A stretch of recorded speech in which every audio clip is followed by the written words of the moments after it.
Boa noite. Hoje vamos fazer o último encontro da série Candidatos com Ratinho. Nós estamos recebendo aqui o ex-presidente Luiz Inácio Lula da Silva e eu queria deixar bem claro que esse programa não é um programa para fazer uma inquisição com nenhum candidato, é para conversar, bater papo, para mostrar para um público popular, que é o meu público, o que pensam os candidatos e o que eles vão fazer caso sejam eleitos presidente do Brasil, que é uma eleição super importante.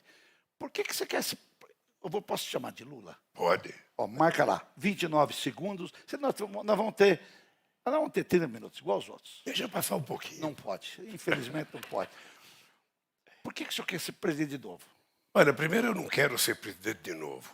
As circunstâncias políticas fez com que um conjunto de pessoas da sociedade brasileira, meu partido e mais 10 partidos que nos apoiam, me escolheram para ser o candidato, porque pela experiência acumulada, pela capacidade da construção da aliança que nós tivemos, inclusive trazendo o Alckmin para ser o meu candidato a vice, o Alckmin que foi meu opositor em 2006. Aliás, eu ia te perguntar isso, o camarada que mais xingou em campanha política foi o Alckmin, agora é teu vice. Olha, deixa eu falar uma coisa, eu aprendi na política de que você não pode ficar fazendo política com o fígado.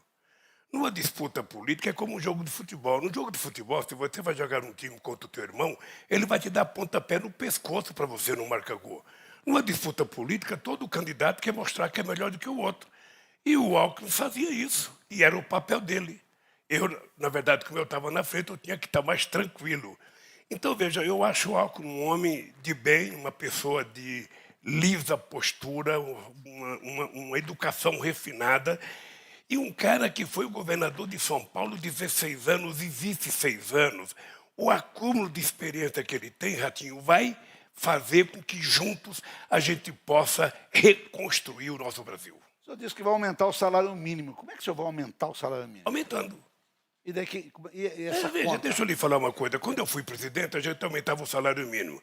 Você repunha aquilo que era a inflação e você dava aumento de salário de acordo com o crescimento do PIB. Olha, se o PIB crescer 5%, você dá inflação, mas 5%. Se o PIB não crescer nada, você dá inflação e não dá nada. Foi assim que nós fizemos durante o nosso governo e por isso o salário mínimo aumentou 77%.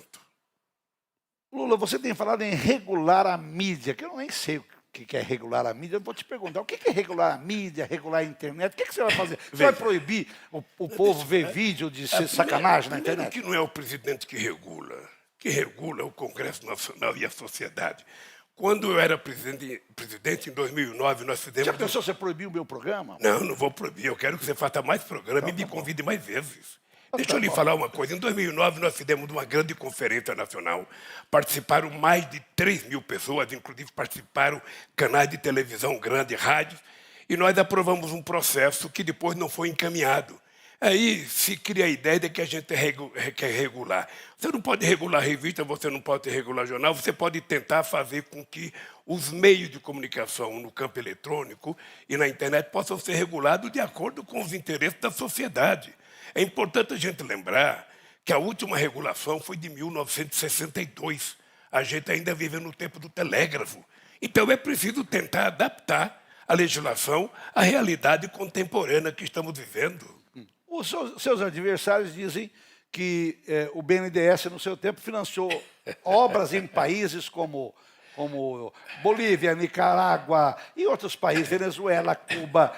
Se você voltar a ser presidente, vai continuar isso? Primeiro, deixa eu te dizer uma coisa. Você que é uma pessoa influente e você que é uma pessoa que tem um público, que é um público que eu conheço bem, sim, que é o meu meio ambiente. Sim. Deixa eu lhe falar uma coisa.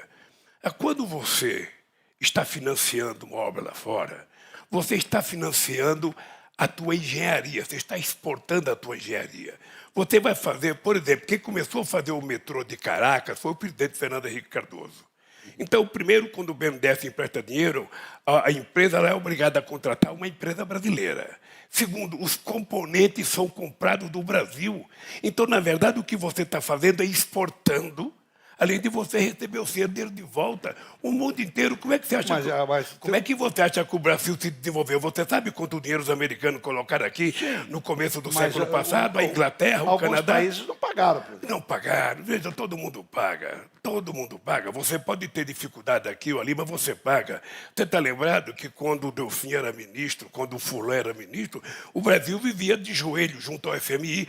Todo mês descia um casal, um homem e uma mulher de Washington para vir aqui fiscalizar nossas contas. Eu simplesmente acabei com isso, porque eu aprendi com a minha mãe. Eu só posso fazer dívida que eu possa pagar. Eu só posso gastar aquilo que eu ganho. Então eu paguei o FMI, emprestei 15 bilhões para o FMI e fizemos uma reservazinha de 370 bilhões de dólares, coisa que o Brasil não tinha. Então, veja, deixa eu lhe falar uma coisa. O Alckmin fez muita crítica a mim em 2006 sobre esse negócio de exportar a engenharia. É importante isso acontecer porque você está vendendo produtos brasileiros, está exportando conhecimento. Sim, mas o povo, né? Eu estou falando porque eu estou nos botecos da vida e eu sei o que o povo fala. O povo acha que quando o candidato fala e mostra, né, na televisão que tem muita gente passando fome, que tem muito coitadinho, que vai pegar o dinheiro que é brasileiro e que vai dar dinheiro para fora. Então, por que não dá para o coitadinho? É porque esse dinheiro não pode ser usado internamente, ele é emprestado.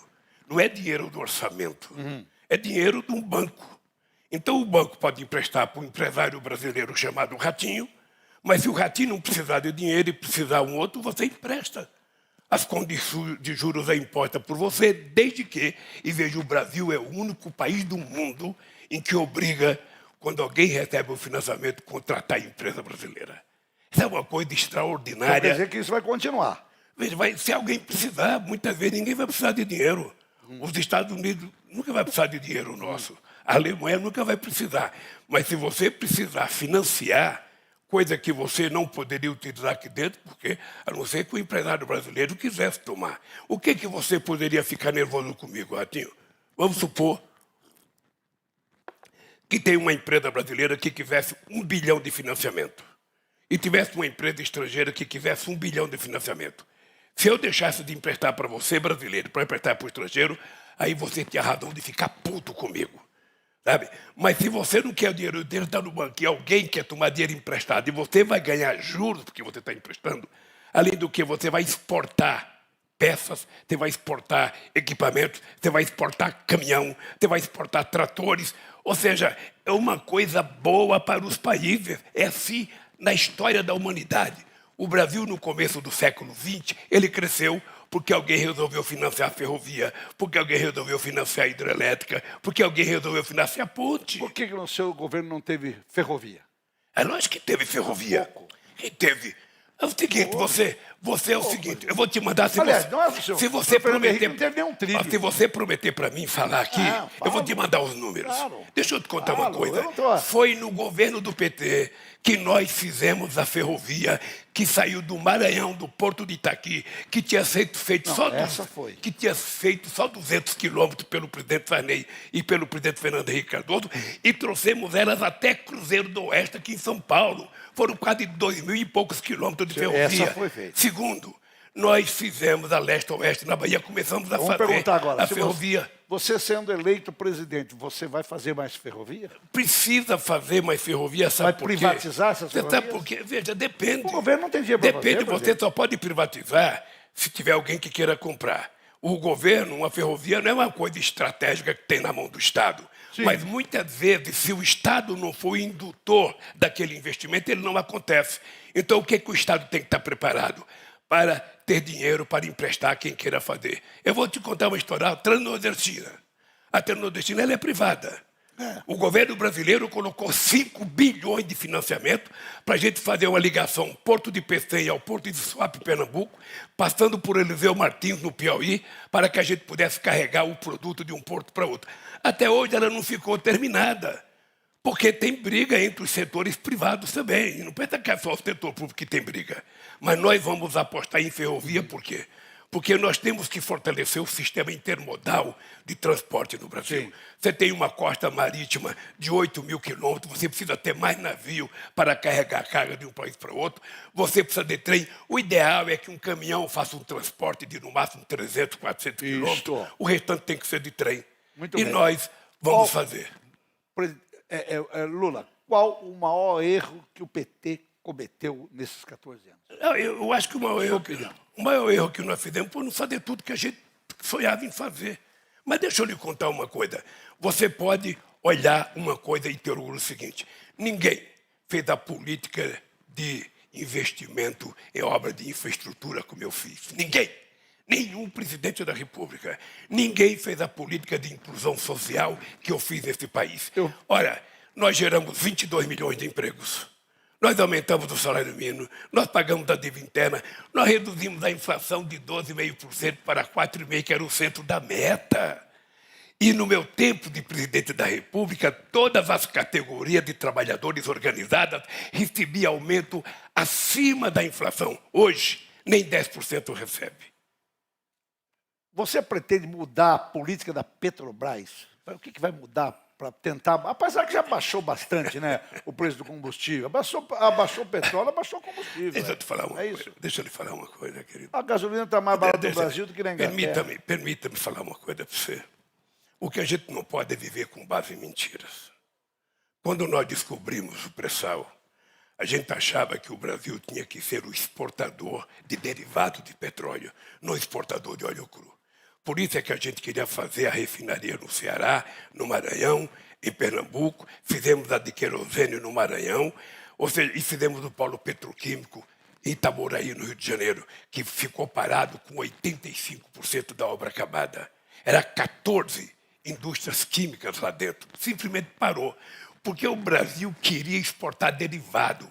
Por isso que a gente criou que 75% do royalty do petróleo do pré-sal era para investir em educação, ciência e tecnologia e saúde. Por que não foi feito? Não foi feito, meu caro, porque deram um golpe na Dilma e porque desmancharam tudo. Você está lembrado? Eu vou te contar uma história. Acha que Você é um homem inteligente. Foi golpe. Porque inventaram uma mentira contra ela. Deixa eu lhe contar uma história. Veja... Mas com toda essa imprensa supostamente inteligente que nós temos, todo mundo ficou contra, de repente. Muito inteligente. Deixa eu lhe contar uma coisa. Nunca na vida você poderia caçar uma presidente da República porque ela fez um acerto de contas que eles colocaram o apelido de pedalada. Fernando Henrique Cardoso fez, eu fiz e todos os presidentes fizeram. Chega no fim do ano, você às vezes não tem o dinheiro para fechar o caixa, você pega dinheiro de outros programas, coloca lá e depois você repõe. Então, meu caro, isso é normal. Inventar um golpe. Foi um golpe na Dilma. Eu até hoje não sei o que é pedalada. Foi um golpe. Só pedalada. Eu acho. Pois é. Tem gente que pensa que ela vai andar de viagem, ela estava andando de bicicleta. É porque você passou uma dívida que você tinha que pagar esse ano para o outro ano e você pegou dinheiro de uma outra conta do Banco do Brasil, da Caixa Econômica, para poder cobrir esse dinheiro. Você fala muito no seu programa, Lula, que você vai baixar o preço dos alimentos, né? Que o povo vai comer mais barato. Como é que você vai fazer isso? Eu já fiz isso. Deixa eu lhe falar uma coisa. Eu sou o único dos candidatos que pode vir aqui para você e dizer, eu posso fazer porque eu já fiz. Mas o Ciro veio aqui e falou assim, o Ciro falou aqui que vai acabar com quem está devendo. O povo está devendo. Eu estou devendo umas coisinhas. Eu acho que o Ciro está soltando. Eu vi o Ciro falar para você aqui, não, porque a taxa de juros está muito alta, porque o Brasil pagou 500 bilhões. Ele foi ministro da Fazenda durante 3 meses. Você sabe qual era a taxa de juros quando ele foi ministro? 55%.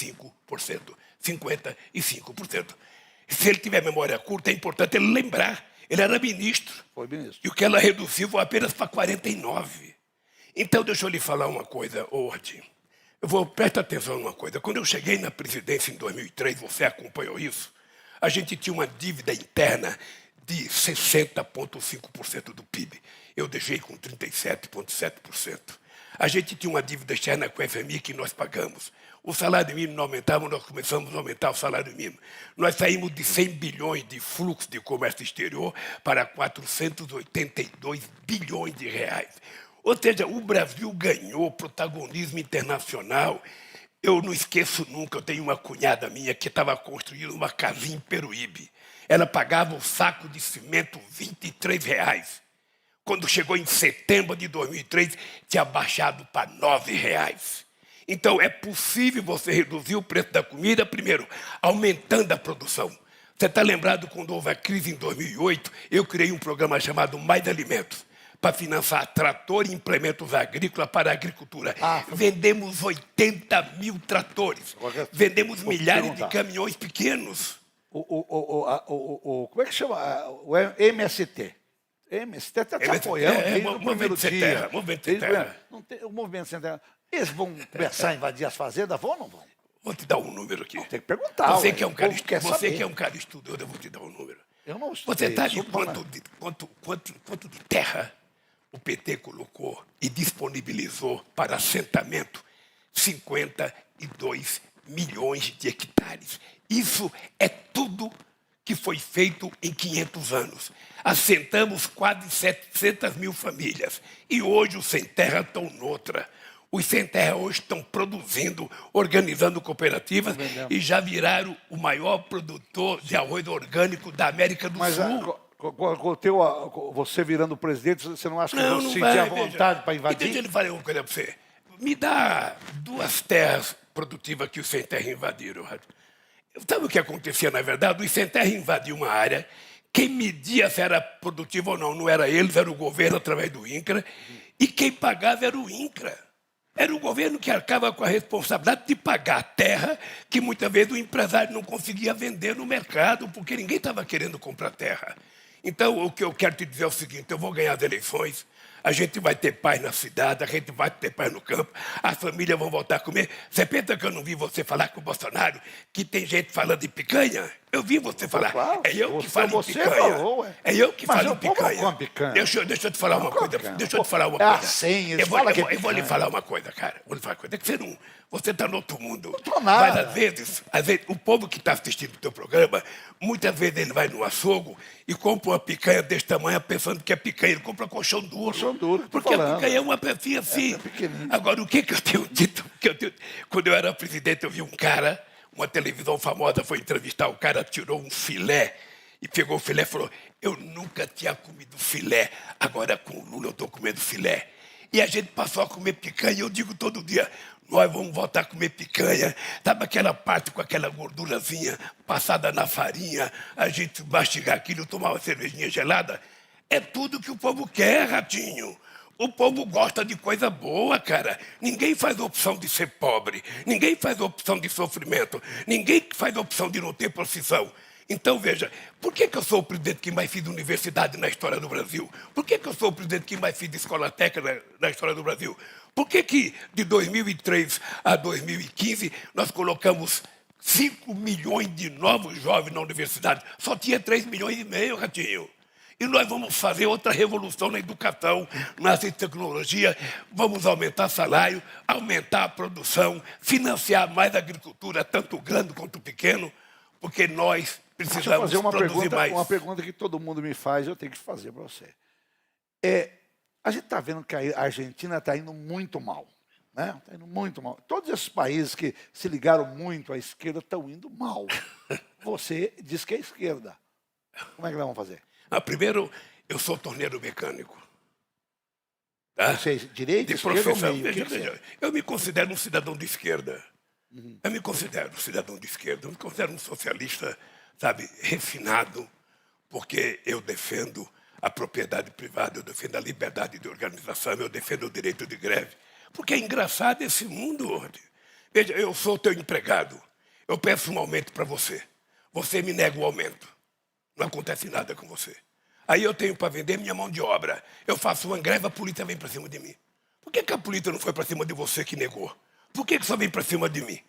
Ora, você vendo o teu emprego e eu vendo a minha força de trabalho. Então o que eu quero é construir um mundo mais harmonioso. Eu já fiz isso, Ratinho, mais justo. Esse país era feliz. Até você era mais feliz.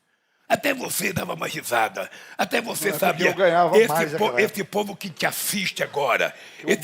Esquentou uma Maciel que diminuiu muito. Esse teu público que está nos ouvindo aqui, ele sabe que ele comia melhor. Ele sabe que ele passeava melhor, ele viajava de avião. Quando ele começou a viajar de avião, os nossos inimigos diziam o seguinte: o aeroporto virou uma rodoviária, tá cheio de pobre. E é isso que eu quero que as pessoas viajem, que as pessoas possam comer, possam beber, possam se vestir bem. É para isso que você é presidente da República. Eu vou fazer um negócio que eu sou meio contra. Todos os candidatos que falam que vão dar dinheiro para quem está sem trabalho. Eu sou a favor de dar dinheiro para quem está trabalhando. Pode até dar para quem está sem trabalho, dá lá um dinheiro, mas se o cara arrumar emprego, dá um pouquinho a mais, porque senão fica um povo ganhando uma mixaria e sem procurar emprego. Eu tenho essa posso te contar uma coisa? Ratinho, no primeiro ano de governo, eu aprovei uma lei no Congresso Nacional, uma lei criando mais emprego. Bolsa Família era 180. Não, peraí, mas eu criei uma lei em que, sabe, o empregado, o patrão que pudesse dar o emprego, eu dava R$200 para ele pagar. Ninguém dá emprego, as pessoas só dão emprego se tiver consumo, se tiver o que produzir. Sim. Então, veja, por que eu fiz o Bolsa Família? Porque você tinha uma parcela da sociedade que estava abaixo da linha da pobreza. Foi um bom programa. Mas não foi o Bolsa Família que resolveu o problema, Sim, não. mas eu acho que o Bolsa Família... Pois é. Você toma o Bolsa Família quando o cara arruma um emprego ruim. Mas o que resolveu a situação no Brasil foi o salário mínimo aumentar todo ano, foi a gente fazer política de financiamento. Nós saímos de 5 bilhões de reais da agricultura familiar para 30 milhões. Sim. 30 bilhões. Nós fizemos o maior programa habitacional da história desse país. Meu caro, nós contratamos 4 milhões de casas e para as pessoas que ganhavam muito pouco, a gente subsidiava as casas. Como é que você vai fazer com esse povo que está fazendo pressão na Amazônia? Porque no seu governo também teve Primeiro, bastante. Não é necessário fazer pressão para produzir aonde não se deve produzir. Nós temos 30 milhões de pastos degradados. Tem mesmo. Se a gente recuperar esse pasto degradado, a gente vai ter quase que a mesma quantidade de terra que a gente produz hoje. Então não precisa invadir a Amazônia. A Amazônia pode significar um patrimônio para a humanidade. Se a gente souber trabalhar corretamente, sim, uma árvore de pé, ela pode render mais do que uma árvore Mas, Lula, derrubada. você concorda que no seu governo também invadiram, também queimaram e que a mídia não falava porra nenhuma? Falava. Não da forma que falam hoje, não. É que quando eu cheguei na presidência, se queimava 27 mil quilômetros, nós derrubamos para 4. Nós fomos na COP15 de 2009, o encontro ambiental que houve para discutir clima em Copenhague, e nós assumimos o compromisso em lei de derrubar o desmatamento em 90% e 80% e cumprimos. E, mais ainda, nós aprovamos reduzir a emissão de gás de efeito estufa em 36,9% e nós cumprimos. Deixa eu te contar uma coisa, Ratinho.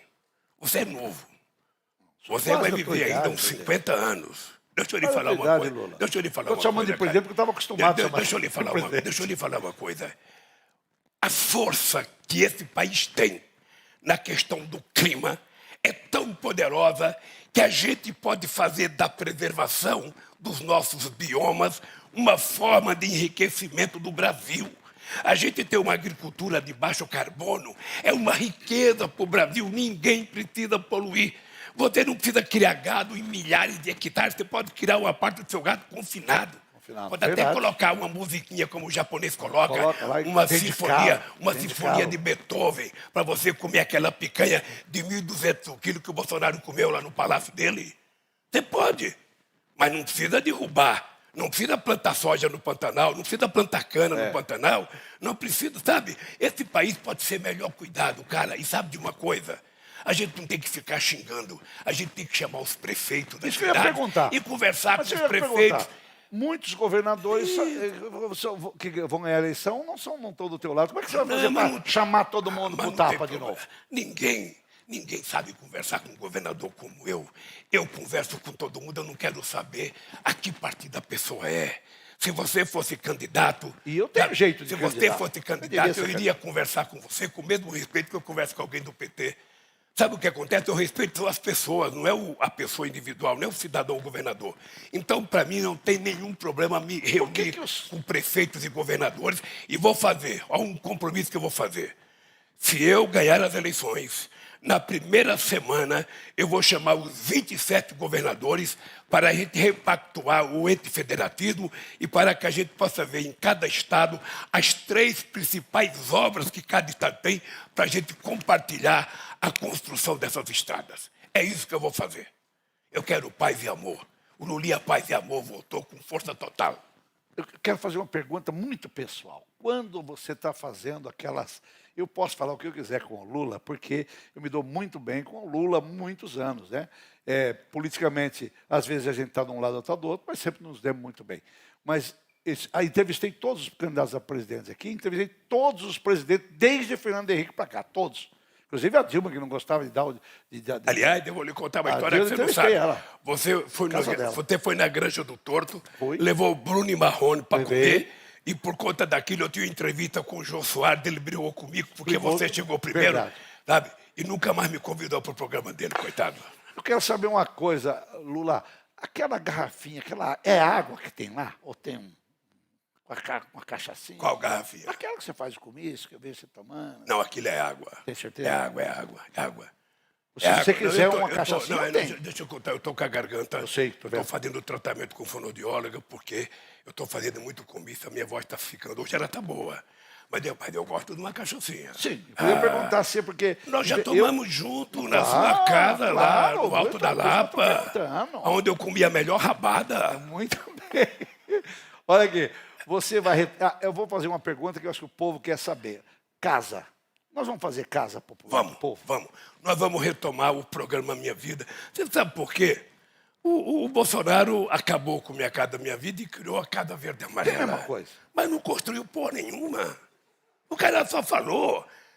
Mas ele pegou uma pandemia. Mas veja, deixa eu lhe falar. Eu vi você falar com ele sobre isso. Deixa eu lhe falar uma coisa. Não é brincadeira. Deixa eu lhe falar uma coisa. Eu quero construir casa para o povo pintar do jeito que ele quiser. Verde, amarela, azul, branca, vermelha. Até vermelho eu quero que o povo pinte. Sabe? Você constrói a casa e deixa o cara pintar do jeito que quer inventar. Carteira verde e amarela. Casa verde e amarela. Porra, a casa não deixar o povo escolher a cor, pelo menos o direito de escolher a cor, cara. Não, mas então, a casa verde amarela vem com a cor verde amarela? Deixa eu lhe falar uma história. Eu nunca disse que o Bolsonaro era responsável pela pandemia. A pandemia foi um fenômeno da natureza. Sim. Foi uma revolta da natureza contra o desmancho que nós, seres humanos, estamos tendo com relação ao planeta. O que o Bolsonaro cometeu de errado? O Bolsonaro...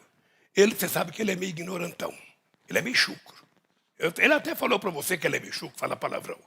Ora, ele poderia ter montado um comitê de crise. Ele poderia ter ouvido a saúde, ele poderia ter ouvido o Conselho Mundial de Saúde, ele poderia ter montado um conselho de crise com os principais secretários de saúde dos estados brasileiros e poderia ter comprado a vacina na hora certa. Ele ficou brincando, ele ficou... Mas tinha vacina? Eu acho que tinha. Eu perguntei para ele, o Brasil foi um dos primeiros países a receber a oferta de vacina. Ele não comprou porque ele não acreditava na vacina no começo, Ratinho. Ele zombava da pandemia, ele brincava.